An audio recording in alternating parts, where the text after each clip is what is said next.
கர்த்தருடைய பரிசுத்தமான நாம மகிமைப்படுவதாக. ஆசீர்வாதமான ஒரு நல்ல கால வேளையில் பாளையங்கோட்டை இந்திய தேவ சபையில் இருந்து காலை மன்னாவை உங்களுக்கு வழங்குவதில் மிகுந்த சந்தோஷம்.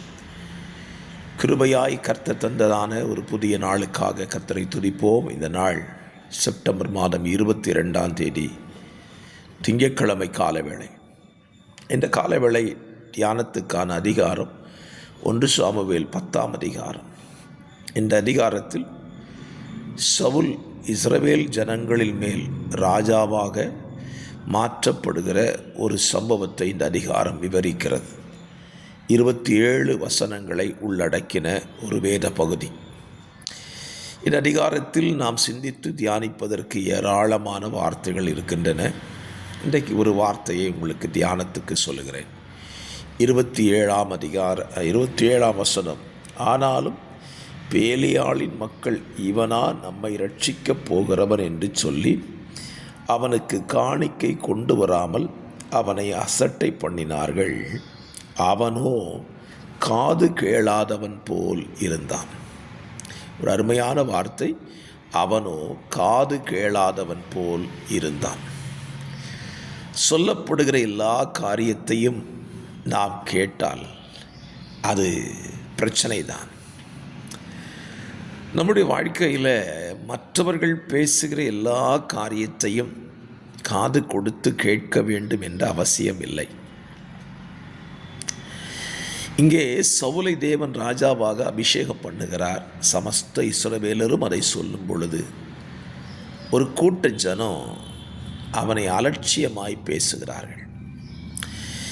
என்னை கேட்கிற அருமையான கர்த்தருடைய பிள்ளைகளை, இந்த காலவெளியிலேயும் ஆண்டவர் நம்மோடு கூட இடைப்படுகிற ஒரு வார்த்தை. நம்மை குறித்து அலட்சியமாய் பேசுகிறவர்களுடைய வார்த்தைகளை கேட்க வேண்டும் என்று ஆசைப்படாதிருங்கள். ஒருவேளை உங்களை குறித்து யாராவது தவறாய் பேசியிருக்கிறதை நீங்கள் கேள்விப்பட்டால், யார் பேசினார், என்ன பேசினார்கள், எப்பொழுது பேசினார்கள், எங்கே வைத்து பேசினார்கள் என்று சொல்லி அதை குறித்த ஆராய்ச்சியிலே ஈடுபட்டு விடாதிருங்கள். தவறாய் பேசுகிறவர்கள் தங்கள் நிலைகளை பல விதத்திலே மாற்றிக்கொள்வார்கள். பேசிவிட்டு பேசவில்லை என்று சொல்லிவிடுவார்கள். ஆகவே உங்களை குறித்து தப்பாக பேசுகிறவங்களை குறித்து நீங்கள் அதிகமாக கவனம் வைக்காமல், உங்களை குறித்து நன்மையாய் பேசுகிற ஒரு தெய்வம் உங்களோடு கூட இருக்கிறார் அல்லவா, அதை குறித்து நீங்கள் தியானிப்பீர்களானால் அதுவே உங்களுக்கு பலனாயிருக்கும். சவுல் ராஜாவானதை குறித்து பேசின ஜனங்களுடைய வார்த்தைகளை சவுல் கேட்டானே தவிர தன்னை தவறாய் பேசினுடைய சத்தத்தை அவன் கேட்க விரும்பலை. இந்த காலவெளியிலேயும் உங்கள் வாழ்க்கை பயணத்தில் உங்களை குறித்து நல்லதை பேசுகிறவங்களும் இருப்பாங்க, கெட்டதை பேசுகிறவங்களும் இருப்பாங்க. நம்ம மனது எப்படிப்பட்ட மனதுன்னா, நல்லதை குறித்து கேட்குறதுக்கு சந்தோஷப்படும். ஆனால் அது கெட்டதை பேசிட்டாங்கன்னு சொன்னால் அதை குறித்து ஆராய்ச்சி செய்ய ஆரம்பித்தோம். ஆகவே நமக்கு இன்றைக்கு என்ன தேவை அப்படின்னா, சபலை போல அவனும் காது கேளாதவன் போல் இருந்தான். நம்மை குறித்து மற்றவர்கள் பேசுகிற எந்த காரியத்தையும் கேட்காதவர் போல நாம் நடந்து கொள்ள பிரயாசப்படுவோம். அப்படி நடந்து கொண்டால் என்ன நடக்கும்? மெய் சமாதானம் நம்ம இருதயத்தில் தங்கி இருக்கும். கர்த்தர் நல்லவர்.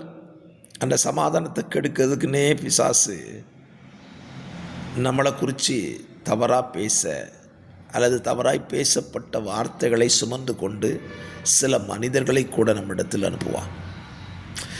அவர்களை பார்த்து நீங்கள் சொல்ல வேண்டிய காரியம், என்னிடத்தில் எந்த தகவலையும் நீங்கள் தெரிவிக்க வேண்டாம், நன்மையான காரியத்தை பேசுங்கள் என்று சொல்லிவிடுவீர்கள். ஆனால் உங்கள் இருதயத்தை பாதிக்கப்படாதபடி அந்த வார்த்தைகளை உங்களை விட்டு விலகி சென்றுவிடும்.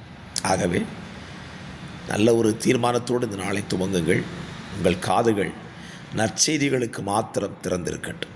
பரிசுத்த பிதாவே, இந்த நல்ல தியானத்தை இந்த வாழ்விலே எங்கள் வாழ்க்கையில் கடைபிடிக்க உதவி செய்யும்.